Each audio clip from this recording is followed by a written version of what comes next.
Hey, this is Andrew here at Vespa Portland. This video is going to show you how to tighten up the mirror on a modern Vespa. So you can do this with just one wrench. It's a 17mm. I've removed the mirror entirely to show you how it is built. The first thing is the mirror itself has a threaded stem on the bottom for getting it very close to where you want it. After that, there's a lock nut on here which spins independently, and that is going to be for your fine adjustments. So if you ever take off your mirror, make sure the washer that was included that goes onto here does not fall into the handlebars. One way is by attaching a magnet to it and then start just spinning the mirror right onto the bike. It's not gonna always end up exactly where you wanted it to be. You can see it's stopping like this. Does that look very useful to you as you're riding? Of course not. Back it off just a bit and then put it where you would actually be able to see it. Hand tighten the lock nut. Take care not to scratch the top of your handlebars.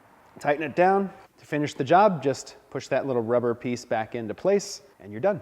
Thanks for watching. This is Andrew and Roma, and we'll see you later.